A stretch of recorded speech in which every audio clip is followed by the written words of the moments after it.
आज का हमारा टॉपिक है स्ट्रैटेजी ऑफ एनर्जी ऑडिट। मैंने एनर्जी ऑडिट के बारे में बताया था, हम लोगों ने देखा था क्यों जरूरी है, कैसे होता है, क्या क्या चीजें होती है, condition terms I have already told you. Strategy देखते हैं आज की एनर्जी ऑडिट का, इसका मतलब क्या होता है। Will start the topic now. इस चीज को हमने 3 चीजों में डिवाइड करा हुआ है। वी कैन से दैट की काइंड ऑफ स्टेजेस होती हैं 3। हम एक एक करके सारी चीजों को देखते हैं और समझते हैं कि क्या कहना चाहते हैं सारी स्टेजेस। सबसे पहले हम लोग पढ़ते हैं क्या स्ट्रैटेजी होनी चाहिए। सबसे पहली चीज जो हमारे दिमाग में आती है, एक एनर्जी मैनेजमेंट टीम के दिमाग में आनी चाहिए, वो होता है जनरल कंसिडरेशंस। अब इसमें होता क्या है बेसिकली, इसको हम सबसे पहली स्टेज कहते हैं एनर्जी ऑडिट की, ये चीज। और जो भी चीजें जहाँ पे जैसी दी है ना, step by step you have to follow that, कि ये ना हो कि आप आगे पीछे कर दो तो वो थोड़ा सा मुश्किल हो जाएगा। क्या होता है, ये सबसे पहली स्टेज है एनर्जी ऑडिट की। इसमें क्या होता है, जो एक्सपीरियंस मैनेजर होता है ना हमारी टीम का, हमारी team in the sense of energy management team का जो एक्सपीरियंस मैनेजर है, वो जनरली मतलब जाता है, ऑडिट करता है। ऑडिट करना मीन्स इंस्पेक्शन करता है वो प्लांट की, जिस प्लांट को वो मतलब वो जो प्लांट ऑथराइज करा होता है पर्टिकुलर टीम को। उसका काम है पहले जो प्लांट है उसके बाद वहां जाके आप इंस्पेक्शन करो कि क्या वहां पे सफिशिएंट चीजें प्रोवाइडेड है प्रोडक्शन की, क्या इनपुट कॉस्ट है, क्या आउटपुट कॉस्ट है उस प्लांट की, वो चीजें जाके इंस्पेक्शन करना। सबसे पहला ये चीज होती है हमारी जनरल कंसिडरेशन की पहली, मतलब पहली स्टेज में ये चीज होती है कि मैनेजर जाएगा, इंस्पेक्शन करेगा, फिर सब होगा। ये स्टेज में ना ज्यादा मतलब पैसे वैसे नहीं लगते हैं। इसको हम मतलब जो हमारी जो नेक्स्ट स्टेज है ना, प्री स्टेज, प्रिलिमिनरी स्टेज बोलते हैं जिसको, जो स्टडी करेंगे, उससे थोड़ी सी इनएक्सपेंसिव है, क्योंकि इसमें एनर्जीज को खाली हम लोगों ने आइडेंटिफाइड ही करना होता है, मतलब क्या चीजें हो रही हैं उनको देखना समझना ही होता है। इसका मतलब है कि एक विजुअल इंस्पेक्शन होगी, मतलब खुद जाके चीजों को देख के एनालाइज करना पड़ेगा, क्या चीजें सही चल रही हैं, उनके इंस्ट्रूमेंट सही हैं कि नहीं है, क्या जो पॉसिबल एनर्जी बननी चाहिए जो हम लोगों को आगे डिस्ट्रीब्यूट करनी है वो चीज हो रही है कि नहीं हो रही है, कितना वेस्टेज हो रहा है, कितना हमें रिप्लेस करना है, कितनी एक्सपेंसिव चीजें चाहिए, कितना मतलब बेसिक जो चीजें हम लोगों को जैसे बिजनेस स्टार्ट करना होता है ना, चीजें चाहिए होती है ना, वो काम है एक एनर्जी मैनेजर का, इंस्पेक्शन करना कि हम लोग देखें कि यहाँ पे चीजें हो रही हैं सही से, नहीं हो रही हैं, मतलब खुद जाके विजिट करना है, बाकी मेन मेन चीजों को देखना है कैसे कैसे काम कर रही हैं। ये है हमारा जनरल कंसिडरेशन। ये था हमारा जनरल कंसिडरेशन के under points. This was in paragraph, so I try to write in points, क्योंकि पॉइंट्स में आप लोग जल्दी से अच्छे से ग्राफ कर लोगे।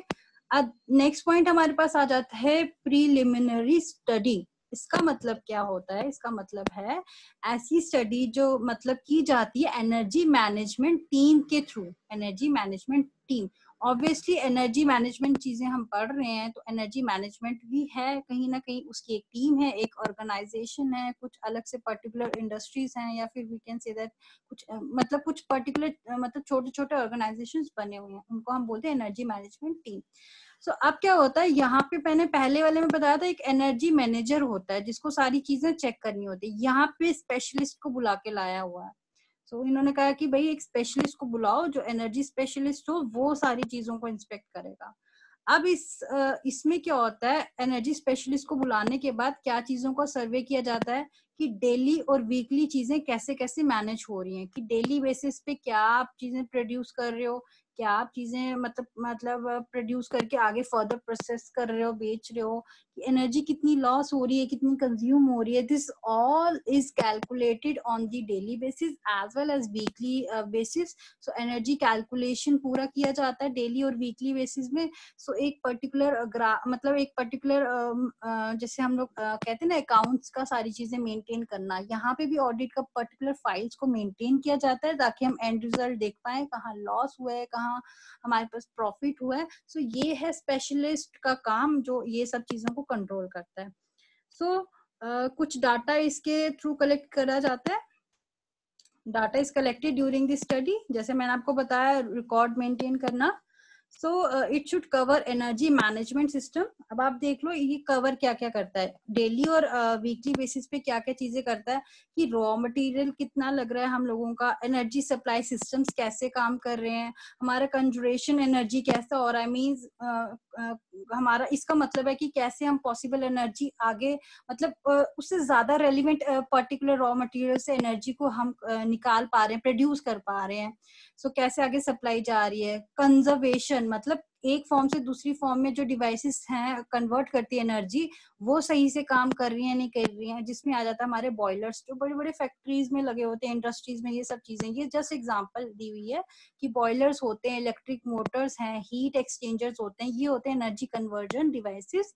क्या ये सही से काम कर रहे हैं, क्या ये अगर बिल्कुल सही से काम नहीं कर रहे हैं तो हमारा कुछ लॉस हो जाएगा एनर्जी में, तो वो भी कैलकुलेट करना पड़ेगा। हम नहीं चाहते कि हमारा कोई भी लॉस ज्यादा मतलब हम लोग सहें, हम लोग चाहते हैं कि मतलब कि हमारे पास एनर्जी जो कंजर्वेशन है वो प्रॉपर तरीके से मैनेज हो, जो मटेरियल हम लोगों को मिल रहा है, जो जितना सफिशिएंट रिसोर्सेज हमारे पास हैं, वो आगे जाके लोगों को क्या करना चाहिए, लोग जो है कंज्यूम करें, but in a very balanced manner. तो इन चीजों को चेक करना बहुत ही जरूरी है ताकि कोई भी प्रॉब्लम नहीं आए। सो ये एक्टिविटीज को हम लोग वो कौन देखता है, स्पेशलिस्ट देखता है, एनर्जी स्पेशलिस्ट, ये चीजें सही से काम कर रही है नहीं कर रही है, कोई प्रॉब्लम आती है तो he is responsible to maintain this, वो आगे फर्दर प्रोसेस को प्रोसेस करता है, पास करता है चीजों को कि देयर इज अ प्रॉब्लम, अगर कोई अराइज होती है then you have to solve this, team होती है वो सॉल्व करती है इन चीजों को, सो दैट कोई भी लॉस ना हो। The next thing is many times the result of this study are prepared in a graphical form for easy and quick identification of possible energy saving measures. अब क्या किया इन्होंने, इन्होंने डेली और वीकली बेसिस पे चीजों को एनालाइज करना शुरू किया, देखा रॉ मटेरियल सही से मिल रहा है नहीं मिल रहा, सप्लाई कैसी है, हमारे इक्विपमेंट्स, कंजर्वेशन इक्विपमेंट्स एनर्जी को जो करते हैं वो हमारे सही से काम कर रहे हैं कि नहीं कर रहे हैं। अब इन्होंने क्या किया कि डेली और वीकली बेसिस पे ग्राफ तैयार करना शुरू कर दिया स्टडी में। इससे क्या होता था, इससे हमें एक आइडिया मिल जाता था कि पॉसिबली हम लोग क्या कर पा रहे हैं, क्या हमारे पास चीजों का लॉस हो रहा है, प्रॉफिट हो रहा है। तो ग्राफिकली कोई भी चीजें रिप्रेजेंट करना, it is very very easy for us to analyse the things. अब for example nowadays there is a huge pandemic of corona virus. So हमारी गवर्नमेंट क्या करती है, ग्राफ तैयार करती है, उसके हिसाब से वो डेट्स देखती है और कितना राइज हो रहा है हमारे कोविड-19 के पेशेंट्स पे, वो ग्राफ होता है। So news channel mostly show करते हैं कि अप्रैल के मंथ में, मई में तो बिल्कुल नहीं था, छोटा सा, फिर धीरे धीरे अराइज होता गया, देन अब तो बिल्कुल ही पीक पे है, इंडिया इज नंबर 1 कि कितने ज्यादा पेशेंट्स हैं हमारे कोविड-19 के हमारी कंट्री में। No doubt recovery rate increase हो रहा है, but patients are more than, बहुत ज्यादा हर टाइम, मतलब रोज के आप लोग देख लो कितने केसेस आ रहे हैं। तो एक ग्राफ प्रिपेयर होता है जिसमें हमारा डेट और अराइज मतलब जो रेशियो है वो दिखाया जाता है। सो इसकी वजह से क्या होता है, एनालिसिस बहुत इजी हो जाता है, चीजों को एनालाइज करना ग्राफिकल पॉइंट से बहुत ज्यादा इजी है। आप कोई सपोज मैं एक और एग्जांपल देती हूँ, आप लोग जैसे बड़े बड़े सिस्टम्स को अभी आप जाओगे next semester, you will learn the control system subject, उसमें क्या होगा, आप लोगों को कुछ ब्लॉक्स वगैरह दिए होंगे, या फिर आप इंस्ट्रूमेंटेशन सब्जेक्ट पढ़ोगे, ब्लॉक्स दिए होंगे। अब बड़े बड़े सिस्टम्स को एक पेपर पे अगर आप एनालाइज करो तो कुछ ब्लॉक्स बना के उसका ब्लॉक डायग्राम बना के एनालिसिस करते हो, it will very easy for you to analyse the things in a very very means you can say that very cheap manner, you can say that.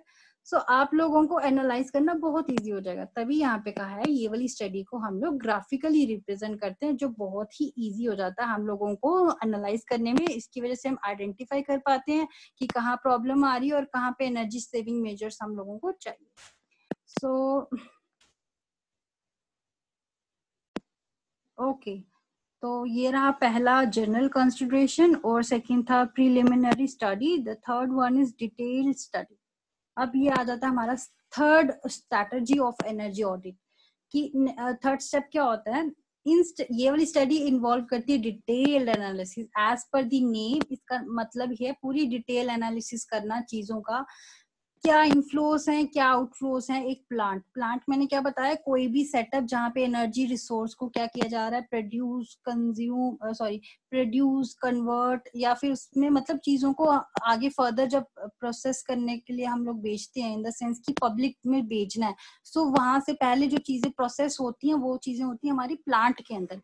जैसे अब पेट्रोल है, पेट्रोल का अब plant लगाया जाता है। अब आप कोल जहां से हम निकालते हैं, माइंस वगैरह से जब कोल एक्सट्रैक्ट करते हैं, उसके बाद हम लोग क्या करते हैं, उसको प्रोसेस करते हैं, रॉ फॉर्म में होता है। सो एक प्लांट लगाया जाता है इन सब चीजों को करने के लिए। सो डिटेल स्टडी में बहुत ही डिटेल में चीजों को एनालाइज किया जाता है। अब इसमें क्या करते थे, प्रीलिमिनरी स्टडी में हम लोग आइडेंटिफाई करते थे चीजों को, क्या क्या चीजें हमारे पास हैं। ग्राफिकली हमने देख लिया कि कैसे मतलब चीजों की कहाँ कमी आ रही है। वीकली और डेली बेसिस पे एनालाइज किया कि कहीं पे कोई डिवाइस की कमी तो नहीं है, कोई इक्विपमेंट तो हमारे पास कम नहीं है, ये आ जाता था हमारा उसमें। अब डिटेल स्टडी में क्या करते हैं, the detail study is generally taken up only for these inefficient devices. अब हमने प्री में क्या करा, हमने देखा ये डिवाइस कम पड़ रही है, डिटेल में हम देखेंगे ये डिवाइस कम पड़ रही है, इनको ऑल्टरनेटिव वे क्या है, क्यों कम पड़ रही है, कहाँ से और ला सकते हैं, ये प्रॉपर हम इसकी स्टडी करके इन चीजों को सॉल्व करते हैं। ठीक है,